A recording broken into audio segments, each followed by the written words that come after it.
All right, hello everyone. Today's lesson is on trigonometric integrals. It's basically a way to integrate combinations of trig functions together, like sine and cosine, secant and tangent. Those are the main ones. Cosecant and cotangent work the same as secant and tangent, so it's pretty straightforward. So I'm just going to run through some examples. It's pretty straightforward. So I know I have the word reminder here, but it may not be a reminder. Cosine squared and sine squared have identities.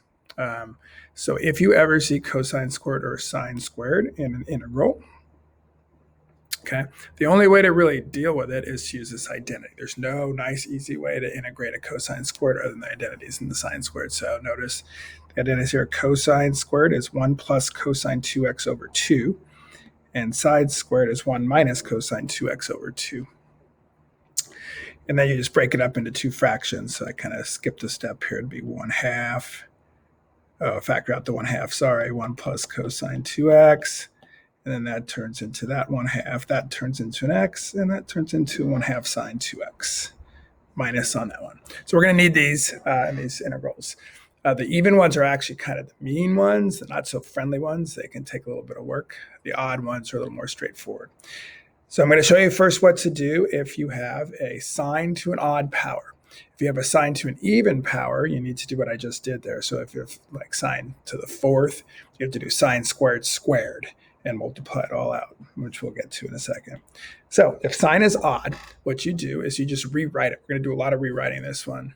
So I'm going to do it generally speaking right now, and then I'll do an example. When you see the example, it'll make a little bit more sense. So what you do is you take out one of the signs. Okay, so notice if sine is odd, I take out one of the signs. I'm left with one less sine times sine. Then I'm going to use the trig identity that sine squared is 1 minus cosine squared. So I'm going to rewrite that however many powers of sine I have left. Let's say if it's going to be even now, right? Because we started with odd. So it's going to be even. So it's 2 or 4 or 6. It doesn't matter. All works the same. You rewrite it as like a, let me show you an intermediate step here, sine squared to whatever power is left. And then that sine squared becomes a 1 minus cosine squared. There's little formulas, n minus 1 over 2. We're not going to have to worry about that because we'll be able to do the math pretty easily. Times the sine, and then we're going to make u equal to cosine x. And when we make u equal, I'm going to stop here because the rest is going to be an example. But once you make u equal to cosine x, little u substitution is pretty easy. You see what's going to happen is this winds up being 1 minus u squared to some power. So I might have to multiply it out. And then this sign is going to cancel when I go du equals sine x dx. Be a negative, actually, which I'll show you here in the next example. Okay, so here's an example of it written out. So sine to the fifth. We tend not to do too many of these because the powers get high, the multiplying out gets high. So notice if it's an odd power, I take one of the signs out. And then I rewrite it. So that sine to the fourth became a sine squared squared, but the sine squared is really 1 minus cosine squared. So there's kind of an intermediate step here. Sine squared squared, and that sine squared is 1 minus cosine squared. Do a u substitution, so u is cosine, du is negative sine. Everything's in terms of u, it's just power rules now. So 1 minus u squared squared, which I have to multiply out. It's the only way to do it. I got 1 minus 2u squared plus u to the fourth. Integrate that now. It's just a bunch of power rules. These are all going to be power rules. So basically, we're going to boil these all down to power rules. It's going to be pretty. The integrals themselves are going to be pretty easy, but the little algebra in there is going to get a little tricky. And then you see you get negative u plus 2u cubed minus u to the fifth over 5, and then substitute the u back in, which is the cosine. Okay, so that's what you do with sine is odd. The higher power it is. This is like a 9, then this power becomes more, which means the multiplying out becomes a little nastier, so we don't really get too carried away with these. But we can combine them. I'm going to skip there. So if cosine is odd, you do exactly the same thing. Okay, exactly the same thing. So I'm not even going to go through this.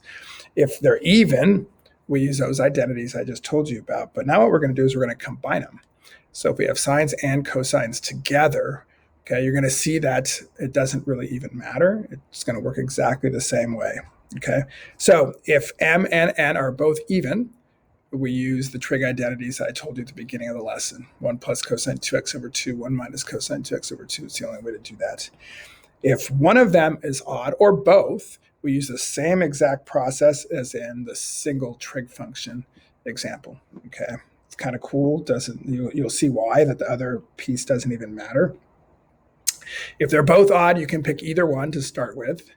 It doesn't matter. But if there's only one odd, you need to pick the odd one. The odd one's the one we can deal with because we have to pull out that singular one and then square it. So it has to be even left over. So notice what I did on this step here is I took my cosine cubed and I rewrote it as cosine squared times cosine. So it's just a rewrite of the problem. And then I'm going to do the same thing I did before. This little extra sine to the fourth floating right here is not even going to matter. And you'll see why. It's going to matter, but it's easy to deal with. So my next step is to rewrite that cosine squared as a 1 minus sine squared, just like I did. And the other one, notice that sine to the fourth still just floating around. It's the odd one that was important. I do my u sub just like I did before. This time u is sine, du is cosine. And now I get 1 minus u squared. The cosine is going to cancel with this cosine. And notice this sine to the fourth now just becomes a u, right? So no matter what that was, whatever power it was, that's just going to be floating there. And now I can integrate u to the fourth minus u to the sixth, which is u to the fifth over 5, minus u to the seventh over 7, which is sine to the fifth x over 5 minus sine to the seventh x over 7 plus c. So notice it was the odd one that was important. The other one just kept floating around. So that other one could be any power. It could even be a fractional power, which would be, oh my gosh, I got a fractional power. But it's just going to float there and then just get distributed through here at the end. Okay? It works exactly the same for secants and tangents. Well, not exactly the same. Similar for secants and tangents. You just have to look for different things. So we have tangent to the m, secant to the n. What we're going to do is pull out something. And remember what we did here is we pulled out, here's the kind of the key here. We pulled out one trig function, cosine, and its derivative. Sorry, we pulled out the sine. The u was the cosine. So the thing we pulled out, the extra sine or the extra cosine, was the derivative of something. So the same thing's going to work here. So remember that the derivative of tangent is secant squared, and the derivative of secant is secant tangent. So we're going to have to pull out either a secant squared or a secant tangent. And then when we pull those out, we have to have the right amount of the other one left over. So what I did here is another example, a general example, and then I'll rewrite a specific one in just a second. So I took out, if n was even, I took out 2 secants. So I took out a secant squared, right? So notice I rewrote the secant to the n as secant to the n minus 2 times secant squared. So I pulled out that secant squared. The reason I pulled out that secant squared is because it's the derivative of tangent. Okay, it's the derivative of tangent. So what I'm then going to do is rewrite everything in terms of the tangent squared, just like I did the sine squared or the cosine squared in the last problem, and make u equal to tangent x. And I'm going to walk you through an example. So I think that'll clear up. And then the other one is if m is odd, you're going to pull out a secant tangent. So notice here, I pulled out a secant tangent because it's the derivative of secant. So then I'm going to have to rewrite everything as secant squareds and let u equal to secant. And then the derivative of secant will be secant tangent. Okay. So n being even is good. M being odd is good. Both of them together, then you can pick either one you want. The catch is this one is if n is odd and m is even, this method's not going to work. So I would say try integration by parts at that point. Okay.